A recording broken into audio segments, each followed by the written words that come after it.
रायबरेली में राज्य मंत्री स्वतंत्र प्रभार दिनेश सिंह ने फिरोज गांधी के ड्राइविंग लाइसेंस पर प्रश्न चिन्ह लगाए हैं। उन्होंने इसकी वैधता की जांच की भी मांग की है। फिरोज गांधी का यह ड्राइविंग लाइसेंस रायबरेली के रहने वाले विकास सिंह ने उन्हें सौंपा था। दिनेश सिंह ने कहा कि उस ड्राइविंग लाइसेंस की वैधता जांचने के साथ ही ये भी पता किया जाना चाहिए कि इसे सौंपने वाले व्यक्ति के पास ये कहां से आया। उन्होंने कहा कि इस बात की भी जांच होनी चाहिए कहीं राहुल गांधी अपने विजिट को इवेंट बनाने के लिए अपने साथ ही तो नहीं लेकर आए थे। दिनेश सिंह ने 2 दिन पहले राहुल गांधी की मनरेगा योजना पर की गई चौपाल के दौरान उठाए गए सवालों का जवाब देने के लिए पत्रकारों को बुलाया था। इस दौरान उन्होंने मनरेगा का नाम बदले जाने का जवाब देते हुए कहा कि मनरेगा से पूर्व भी इसके अलग अलग नाम रहे हैं। इसके अतिरिक्त राहुल गांधी के सवाल का भी जवाब दिया, जिसमें उन्होंने कहा कि मोदी सरकार गरीबों का यह अधिकार खत्म कर रही है। दिनेश सिंह ने उदाहरण के माध्यम से जवाब देते हुए कहा कि राहुल गांधी को जानकारी नहीं है कि जीबीजी रामजी योजना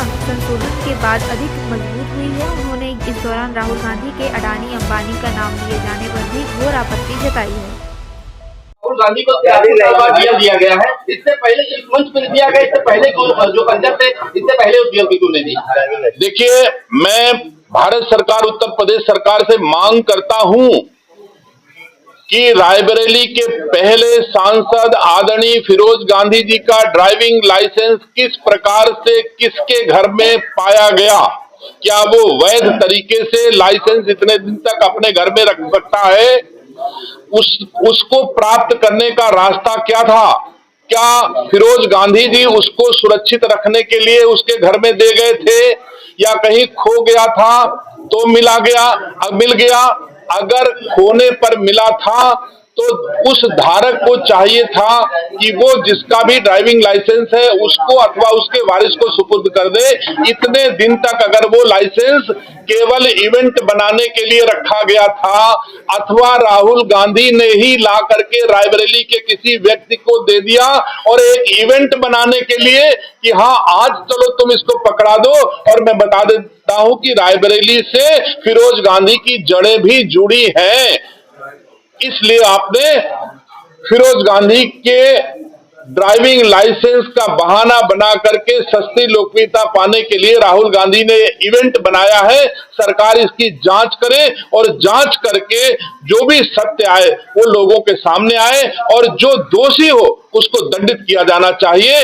किसी भी लाइसेंस वो व्यक्ति विशेष का लाइसेंस होता है, व्यक्ति विशेष की संपत्ति होती है।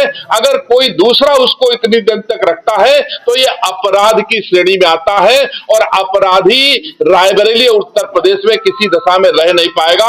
सत्य उसको बताना पड़ेगा, चाहे राहुल गांधी के बीच में सत्य छुपा हो, चाहे रायबरेली के बीच में सत्य छुपा हो। मुझे तो ऐसा महसूस होता है कि राहुल गांधी ने ही प्रायोजित ला करके इसको दिया और अब अपने को फिरोज गांधी से जोड़ने के उद्देश्य से, सस्ती लोकप्रियता पाने के उद्देश्य से, रायबरेली में अपनी जड़ें दिखाने के उद्देश्य से ये इवेंट किया गया है। ये एक प्रायोजित सदन में कोई बात कही हो, अभी आए इस बार भी ये दुर्भाग्य है। रायबरेली के लोगों को समझना चाहिए कि सांसद इसलिए चुना जाता है कि अपने संसदीय क्षेत्र की समस्याओं को पार्लियामेंट में उठा करके उनका निदान कराएंगे। राहुल गांधी को मोदी जी और अडानी अंबानी से छुट्टी नहीं कि रायबरेली के लोगों की सेवा के लिए संसद में अथवा रायबरेली में आकर के विचार करें अथवा राज्य सरकार और प्रदेश सरकार का, राज्य सरकार और देश की सरकार का ध्यानाकर्षण करा करके रायबरेली में योजनाओं को लाएं, कुछ अच्छे विकास के काम करें। वैसे राहुल गांधी करे चाहे न करे, मुझे गर्व है भारत की सरकार पर कि 4100 करोड़ की सड़कें रायबरेली में मोदी जी ने दिया। आज जिधर से जाओ आपको महसूस होता होगा कि ये रायबरेली है। यही सबका साथ सबका विकास का उद्देश्य है।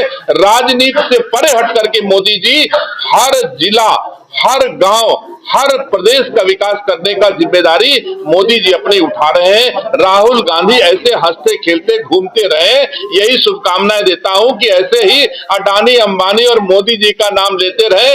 इनको और कोई आवश्यकता नहीं है। ये बेरोजगार, राजनीतिक बेरोजगार व्यक्ति हैं। इनको रोजगार अब देश की जनता किसी दशा में देने वाली नहीं है, चाहे जितने डुप्लीकेट ड्राइविंग लाइसेंस बना करके जनता को गुमराह करने का प्रयास करें, लेकिन रोजगार पाने वाले नहीं है।